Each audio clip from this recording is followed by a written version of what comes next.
para os discípulos, achou-os dormindo e disse a Pedro: então nenhuma hora pudeste vigiar comigo? Vigiais e orai, para que não entreis em tentação. O espírito, na verdade, está pronto, mas a carne é fraca, né? Então nós vivemos um dilema, né? O apóstolo Paulo fala sobre isso muito, né?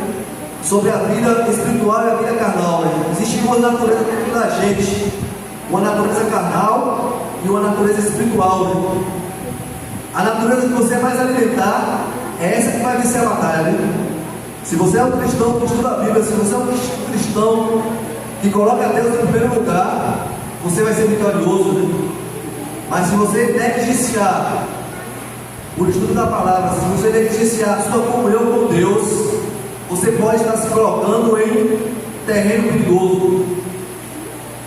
Quando Jesus falou isso para Pedro, né? Eu gosto muito de falar sobre Pedro, né? Um dos apóstolos que eu mais gosto. Pedro estava começando a sua caminhada com Cristo, né? E Jesus levou ali Pedro, João, o Tiago ali ao Getsemane. Era um jardim que Jesus costumava se retirar para orar, né? Eu não sei se você também tem um lugar de oração, um lugar especial, onde você busca o poder de Deus. Jesus tinha vários lugares, né? Jesus orava muito no Monte das Oliveiras, no Getsemane. E Jesus ele levou consigo Pedro, Tiago e João, né? E Jesus falou para eles, né? Porque ele estava dormindo, né? Porque ele não estava vigiando. A gente vê que Jesus estava ali perto de passar por algo que era o ponto culminante da história humana, né? Jesus estava perto da sua morte. Foi por isso que Jesus estava vigiando ali. Jesus estava se preparando, porque ele iria morrer por nós. Era por isso que Jesus chamou o discípulo com ele também para vigiar, né? Mas a Bíblia fala que esse discípulo estava dormindo, né? Quando Jesus volta ali, o discípulo estava dormindo. E a gente entende também que esse sono, né, não era apenas um sono material, era um sono espiritual. A gente sabe também que tem muita gente assim na igreja dormindo. Tem muita gente que ainda não despertou. Tem muita gente que está achando que o mundo está tudo bem, né? Que está tudo bem hoje. Não está tudo bem, né? Muitas coisas estão acontecendo no nosso tempo e não está tudo bem, né? Talvez enquanto a gente está aqui de boa, entre aspas, né? Pessoas estão morrendo na Ucrânia. Na Ucrânia passou a guerra, lá em Israel. Pessoas estão sofrendo aí em vários lugares. Então, nós também precisamos estar alerta. E a Bíblia fala que Pedro, né? A Bíblia até deixa explícito, né? Fala que Pedro estava dormindo, né? Você está dando o nome de Pedro, né? E a Bíblia fala que nós devemos vigiar lá em todo o tempo para que a gente não caia em tentação. E a gente vê que Pedro, lá na frente, né? Ele vai cair em tentação, né? Agora, algumas lições sobre a vida de Pedro, que a gente entende aqui, ó. Pedro confiava em si próprio, né? Tem pessoas que se acham pai, né?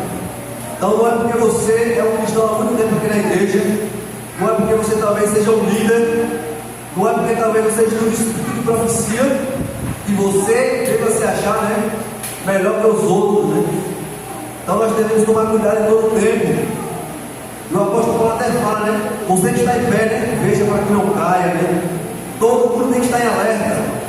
Então Pedro, ele era aquele cara que se confiava em si próprio, né? Pedro se achava demais, né? Pedro também confiava em sua própria força. Se você lembrar, né, quando Jesus estava perto para ser preso ali, quando Jesus ia ser levado preso, Pedro desembainhou a sua espada e cortou a orelha do sumo sacerdote, né, Malco. E aí Jesus falou assim: Pedro, né, você agiu mal, né? Porque quem com ferro fere, né, o mesmo ferro será comido. Então Pedro estava confiando na sua própria força. E não era para ele confiar em si próprio, né? Porque todas as profecias apontavam para a morte de Jesus, né? Jesus teria que passar por isso. Mas Pedro não entendia, né? Pedro se confiava em si próprio. E até o livro de Salmos fala assim, né? Não confio o forte na sua força, nem o sábio na sua sabedoria, e nem o rico na sua riqueza, né? Se alguém quer se gloriar, glorie em conhecer o Senhor dos Exércitos. Pedro também se achava melhor que os outros, né? Pedro Pedro também tinha esse defeito, né? Ele sempre se achava melhor que os outros. A gente vê na história de Pedro, que sempre quando Jesus fazia uma pergunta, ele era o primeiro que respondia, né? Ele sempre estava na frente dos outros. Foi por isso, né, que quando Jesus olhou para Pedro e falou assim: olha, Pedro, você tem que vigiar e orar mais. Você não está focado no Espírito Santo, você não está forte. E aí ele falou assim: olha, antes que o galo, né, cante 2 vezes, você vai negar 3 vezes. Né? E aí Pedro falou, né, olha, se todo mundo negar, eu não vou negar. Né? Posso que todos os discípulos aqui neguem o Senhor, mas eu não. Eu sou forte. Eu vou te seguir até o fim. Né? Então, algumas lições que a gente aprende sobre Pedro, né? Mas depois que Pedro compreendeu, né, que a sua força devia vir do Senhor, né, Pedro mudou, né? Pedro foi alguém diferente. Antes da gente entrar, né, tem uma frase bem interessante que eu trouxe aqui, né, de Billy Graham. Não sei se esse é o nome certo, né? Ele fala bem assim: todas as vezes que o homem decide navegar para longe de Deus, o diabo já tem um barco pronto. Então, fique alerta, né? Porque o diabo, ele é de redor, né? O diabo só espera uma oportunidade, uma brecha que você dê, para que ele te leve para longe de Deus. Então, fique alerta, né, em todo tempo, não dê brechas para o inimigo, né?